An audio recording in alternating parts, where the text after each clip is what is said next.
Anti Kota protest start हुआ जी यकम जून को, जी बिल्कुल, यकम जुलाई को सॉरी। लेकिन ऐसा नहीं, अगर आप इसे एक महीना पीछे चले जाएं तो 23 मई को हसीना वाजिब ने एक स्टेटमेंट दी थी कि उन्होंने कहा था कि white man have made an offer to build military air base in Bangladesh. White man उन्होंने किसको कहा था, यानी गोरे को ही कहा था, यूएस को ही कहा था। मिलिट्री बेसिस वही बनाता ना ये थर्ड वर्ल्ड कंट्रीज में। 1947 में जिस तरह पाकिस्तान में कहा जाता है कि 22% माइनॉरिटीज थी, हिंदू कम्युनिटी में उसका एक बहुत बड़ी उसकी वो थी परसेंटेज थी।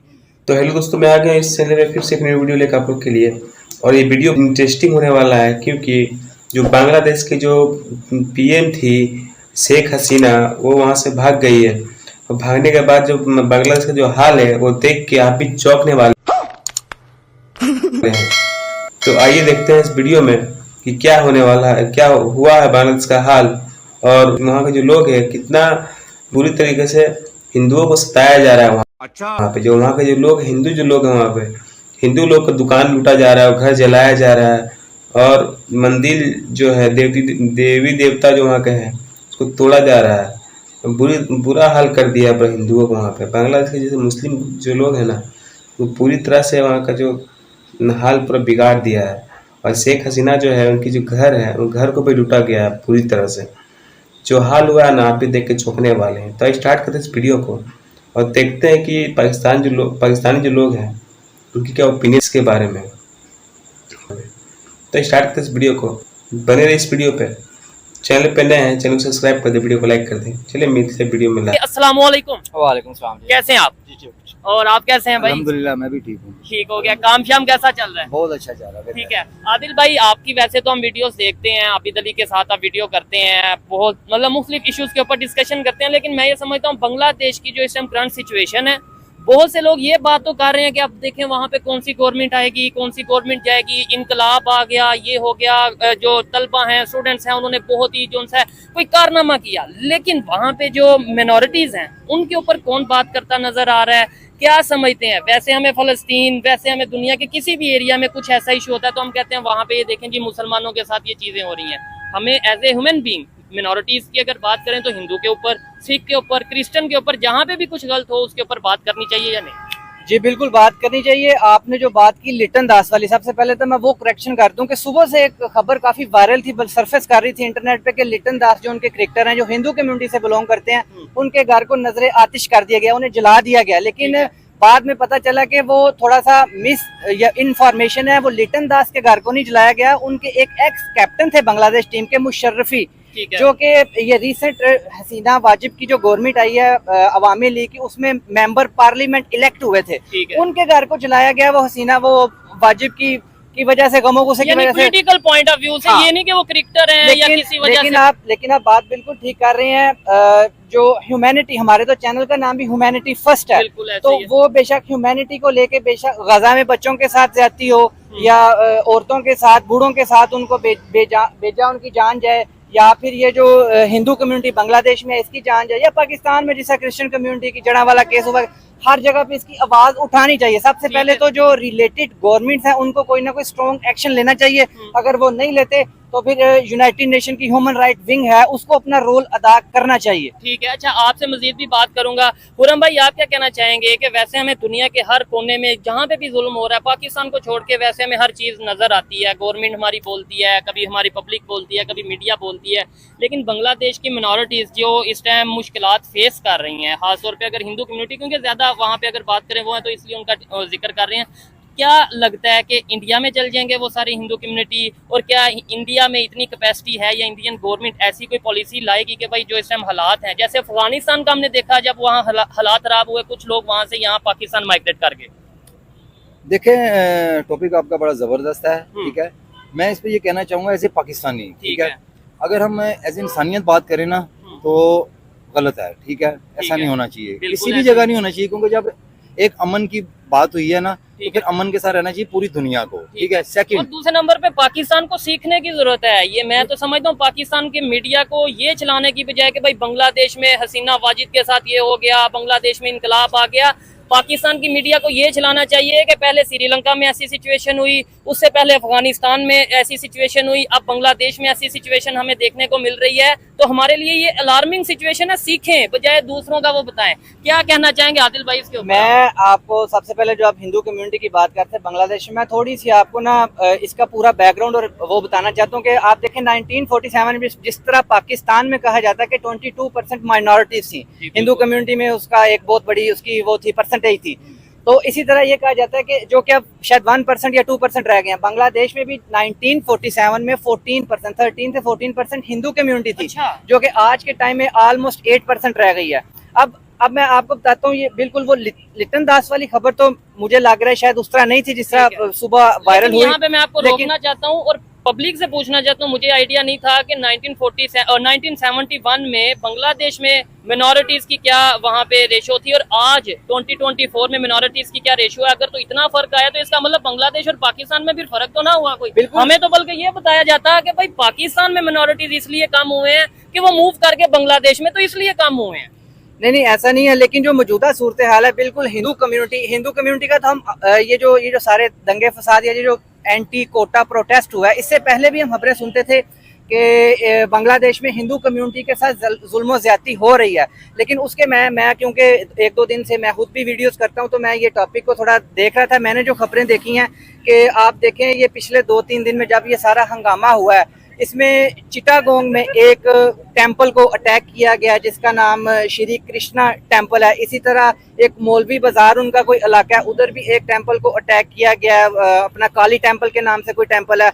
एक हिंदू पुलिस कांस्टेबल का मर्डर किया गया है। इसके अलावा जो हिंदू अवामी लीग के लीडर हैं उनका और उनके नेफ्यू की मॉब लांचिंग की गई है। अच्छा। और मैंने यहाँ तक सुना कि जो देखे ना, ये जो सूरत हाल पैदा होती है इसमें बहुत से लोग अपना फायदा उठाते हैं और इस जो दंगे फसाद होते हैं इनमें लूट मार और कुछ रेडिकल एलिमेंट्स ऐसे सामने आ जाते हैं कि जो कि इस तरह की हरकतें करते हैं। तो मैंने यहाँ तक भी सुना है कि कुछ रेडिकल एलिमेंट्स ऐसे हैं कि जो कि हिंदू फैमिलीज के घरों में घुस के उन्हें नुकसान पहुंचाने की कोशिश की है। तो ये सारी सूरत हाल को लेके हिंदू कम्युनिटी में बांग्लादेश में एक खौफो हरास का आलम है, खौफो हरास अनरेस्ट की सिचुएशन है। और इसी वजह से आपने एक स्टेटमेंट भी सुनी होगी कि अपना जो इंडिया और बांग्लादेश का जो बॉर्डर है उस पे इंडियन फोर्सेस, जो बॉर्डर सिक्योरिटी फोर्सेस होती हैं BSF, वो भी हाई अलर्ट है। वो इसीलिए हाई अलर्ट है क्योंकि उनको इंटेलिजेंस रिपोर्ट्स या उनको रिपोर्ट्स ऐसी मिली हैं, उन्हें रिपोर्ट्स ऐसी मिली हैं कि ये सारी सूरत हाल में डर के जो हिंदू कम्युनिटी, जो आप तकरीबन 1 करोड़ 30 लाख के करीब हिंदू कम्युनिटी है,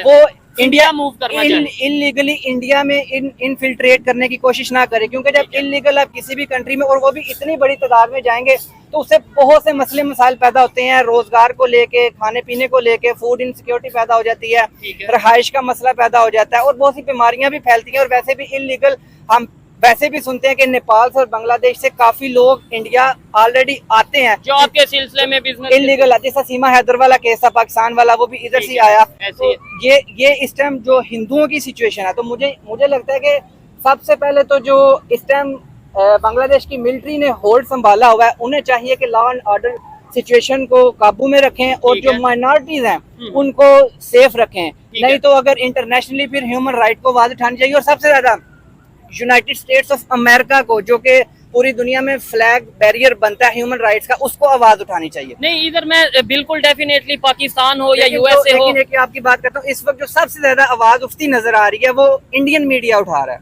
मिनॉरिटीज को लेके, हिंदू कम्युनिटी को लेके। बाकी माइनॉरिटीज का अभी तक कोई खबरों में जिक्र तो नहीं आ रहा, लेकिन हिंदू कम्युनिटी का बहुत ज्यादा जिक्र आ रहा है। ठीक है, मैं 2-3 सवाल, क्योंकि डेफिनेटली ये वाकया बहुत ही अनएक्सपेक्टेड था, अचानक से ये सारी सिचुएशन बनी बांग्लादेश में, तो मैंने इसके ऊपर इतना कोई डीप स्टडी नहीं कर रखा। लेकिन देखने वाले बहुत से ऐसे एजुकेटेड लोग हैं जो देखते हैं, रिसर्चर मौजूद होंगे जो देखते हैं। मुझे बताइएगा 2-3 चीजें कि ऐसी सिचुएशन में इंडिया क्या बांग्लादेश की हेल्प करेगा? क्या इंडिया कोई भी लीगली या इलीगली, ये मेरा क्वेश्चन है, इन्वॉल्वमेंट करेगा या करना चाहता है? दूसरे नंबर पे, क्या आपको लगता है ये जो प्रोटेस्ट सारा हुआ, उसके बाद ये इनकलाब जिसका नाम दिया गया और ये सारी सिचुएशन हुई, क्या आपको ये लगता है कि ये बिल्कुल एक जेन्युइन सिचुएशन है या फिर ऐसी सिचुएशन क्रिएट की गई कुछ एजेंसीज की तरफ से? क्योंकि नाम ये आ रहा है कि अमेरिका इन्वॉल्वमेंट कर रहा है, नाम ये आ रहा है कि चाइना इन्वॉल्वमेंट कर रहा है। आपको लगता है कि ये एक ऐसा माहौल क्रिएट किया गया और उसके बाद गवर्नमेंट को जो है वो हटाया गया? जी बिल्कुल, इस पे आने से पहले आप अभी बात कर रहे थे कि इंडिया कोई अपना इसमें रोल प्ले करेगा। हाँ, तो क्योंकि हसीना वाजिद अपनी फैमिली अपनी सिस्टर के साथ इस टाइम इंडिया में ही मौजूद हैं, तो इंडिया के जो नेशनल सिक्योरिटी एडवाइजर हैं डोवल साहब, जी, जी। उनकी मुलाकात भी हुई है, लेकिन बिल्कुल। अभी तक ऑफिशियल कोई स्टेटमेंट नहीं आई। अंदर की खबरें मतलब ये आ रही हैं, लोग अपने पास एक बना रहे हैं कि ये बात हुई होगी कि हम हसीना वाजिद को एक इनकी सिक्योरिटी का ख्याल रखेंगे जब तक इनको इनकी नेक्स्ट डेस्टिनेशन पे नहीं पहुंचाया जा सकता। ठीक है। और हिंदू कम्युनिटी को लेके मेरे, क्योंकि इस टाइम मैं मौजूद हूँ जैन मंदिर लाहौर में, ठीक तो है, आप जैन ये- कम्युनिटी का ये हाँ। एक बहुत ही समझ लें कि बहुत ही अहम पॉइंट है। और जो भी पाकिस्तान में जैन कम्युनिटी आती है, खास तौर पे लाहौर में विजिट के लिए आती है, तो ये इस मंदिर का विजिट वो जरूर करते हैं। तो जी, इस हवाले से मैं ये कहना चाह रहा हूँ कि अपनी माइनॉरिटीज का ख्याल रखना चाहिए, नहीं तो Definitely. ये जैन मंदिर जो कि बाबरी मस्जिद का वाकया है, तो उसके बाद जो जेनवन जो ओरिजिनल हिस्टोरिकल जैन मंदिर था वो तो तोड़ दिया गया था, ये उसकी जगह पे बनाया गया है। लेकिन ये बात गौरे फिक्र ये है कि ये जैन मंदिर तो है, मुझे नहीं लगता पूरे पाकिस्तान में एक भी जैन होगा। ठीक है। हाँ, एक शायद ये मुश्किल है, एक फैमिली या दो फैमिलियां कहीं पे होंगी, लेकिन यहाँ लाहौर में हमें नजर नहीं आता। और फिर देखें खुरम भाई, आप तो यहाँ के रहायशी हैं, मुझे ये बताएं, ईमानदारी से बताइएगा, ये खूबसूरत बड़ा एक व्यू बनाया गया है, लेकिन आगे मैं आपको बात बताऊंगा कि बड़ी अफसोसनाक बात क्या है। वो मंदिर की भी खूबसूरती देखने को बड़ी अच्छी लग रही है, लेकिन आप मुझे बताएं मंदिर के अंदर कोई भी चीज ऐसी मौजूद है, कोई इबादत के लिए या कोई भी ऐसा प्रोसेस के यहाँ पे? मैंने तो सुना इसका बस गेट है, अंदर तो दरवाजा भी नहीं है, ये सिर्फ वो एक बनाया गया है। देखें यहाँ की जो हिस्ट्री है ना, ये तो अब सारी जगह दोबारा बनी है, ठीक है। ये ठीक है, जितनी रेनोवेट खूबसूरती की बनी गई है, है। रेनोवेट की गई है, जितनी खूबसूरती आपको नजर आ रही है ना, पहले इसकी कंडीशन ऐसी नहीं थी। ठीक है। एक मंदिर था जैसे शक्ल में है, ठीक ठीक है। है। इसके आगे बिजी एरिया था, कुछ दुकानें थी, कुछ यहाँ पे जिम था, ठीक जो है। अनफॉर्चुनेटली खत्म खत्म हुआ मंदिर को रोकने के लिए। ठीक है। मतलब लेकिन मुझे ये बताएं कि क्या यहाँ पे ये मंदिर वर्किंग में है, यहाँ पे लोग आते हैं? नहीं, ऐसा नहीं है। मतलब ये कोई एक खामोश फेथ वाला गुजरते हुए कोई अपनी पूजा इधर- कर जाए तो कर जाए, वरना इधर ऐसा नहीं है। प्रॉपर नहीं होता। इधर ऐसा कुछ इधर नहीं है। सिर्फ जो इंडिया से विजिटर आते हैं, उन्हें दिखाया जाता है। खास तौर पे जो दिखाया नहीं जाता, जो खास तौर पे जैन कम्युनिटी इधर विजिट करती है, वो इधर आके सिर्फ इधर विजिट करती है, तस्वीरें बनाती है, विजिट करती है, लेकिन इधर कोई रेगुलर कोई पूजा या जो भी उनकी इबादत होती है वो नहीं होती। ठीक है। अच्छा, आपने मुझसे क्वेश्चन किया था कि ये जो सारी बांग्लादेश में सूरत हाल है, इसमें सिक्योरिटी एजेंसीज इंटरनेशनल इन्वॉल्व हैं। तो बिल्कुल सुनने में ऐसा आ रहा है कि CIA का टॉप ऑफ द लिस्ट नाम लिया जा रहा है, चाइना का नाम लिया जा रहा है, इवन पाकिस्तान की ISI का नाम लिया जा रहा है कि टोपल डाउन करने में हसीना वाजिद की गवर्नमेंट में इन एजेंसीज का हाथ हो सकता है। ठीक है। नहीं, चाइना का सुना था मैंने, अपना CIA का सुना था, लेकिन पाकिस्तान की ISI का मैंने नहीं सुना। देखने वाले बताइएगा। वो आपको क्या लगता है? इसलिए ये भी एक क्योंकि पाकिस्तान की मतलब मैं इस टाइम जो अपनी करंट सिचुएशन है वो तो अपनी मसरूफियात में या हम आपस में एंगेज हैं। अभी कोई भी सॉलिड खबर नहीं आ रही, ये सारे पर्सपेक्टिव हैं या लोगों के एनालिसिस हैं। ठीक ये है। कुछ वक्त में एक सॉलिड खबर आ जाएगी पाकिस्तान का। इसलिए कहा जाता है कि क्योंकि जो शेख हसीना वाजिद के टाइम में 16 साल उन्होंने हुकूमत की है, चौथा टर्न्योर था, उनके टाइम में जो पाकिस्तान के साथ कोई हमारे रिलेशन बेहतर कोई नहीं खास रिलेशन नहीं रहे, तो जो आगे खालदा जिया हैं, जो एक्सपेक्टेड है कि नेक्स्ट प्राइम मिनिस्टर वो बनेंगी, कि उनके वो कहा जा रहा है कि वो प्रो पाकिस्तानी है। अच्छा। तो शायद इस वजह से कोई लिंक एक बनता हो। और दूसरा साथ जो इस्लामी जमातें हैं है। उनका भी लिंक जोड़ा जा रहा है, जैसा जमाते इस्लामी पाकिस्तान में भी है, ठीक है। जमाते इस्लामी बांग्लादेश में भी बांग्लादेश में है, है। तो ये एक लिंक बनाया जा रहा है। लेकिन जो CIA, अगर आप एक जो सीरीज ऑफ इवेंट्स को देखा जाए, ठीक तो है। कहीं ना कहीं थोड़ी सी चीजें, कुछ इवेंट्स जुड़ते हैं। जैसा फॉर एग्जांपल, अब मैं थोड़ा डीप चला जाऊंगा। जी, हम बिल्कुल बिल्कुल, मुझे बड़ा अच्छा लग रहा है इनसे बात करके, क्योंकि देखें यहाँ से आइडिया होता है कि अगर किसी ने कोई भी इशू है इंटरनेशनल वर्ल्ड अफेयर को लेके या कोई भी पॉलिटिकल इशू है, उसके ऊपर अगर किसी ने बाकायदा रिसर्च की हो तो इन डीप वही बता सकता है। इसलिए मैंने ये सोचा कि आज अपने ही भाई को इनवाइट किया जाए और आपसे पूछा जाए। एंड पे मैं जरूर इनके हवाले से भी एक क्वेश्चन करूंगा कि इन्होंने जितनी भी बातें की, आपको क्या लगता है कि इन्होंने अनबाइस्ड बातें की हैं? और सेकेंडली, इनकी जो नॉलेज है, आप उसके ऊपर क्या कहना चाहेंगे? अच्छा, आप बात हमको तो ये समझ में नहीं आ रहा है कि जो शेख हसीना है वो ये इंडिया क्यों आई। ये बताओ पहले। हाँ, उसको इंडिया आना ही नहीं चाहिए था, उसको पहले पाकिस्तान जाना चाहिए था ना, अपने भाई के पास। तो कैसा लगा आपको ये वीडियो? तो आप देख ही लिए पाकिस्तानियों का क्या ओपिनियन है इसके बारे में। आप खुद अपनी ओपिनियन दें कमेंट में। और चलिए मिलते हैं नेक्स्ट वीडियो में। चैनल पर नए हैं, चैनल को सब्सक्राइब कर दें, वीडियो को लाइक कर दें।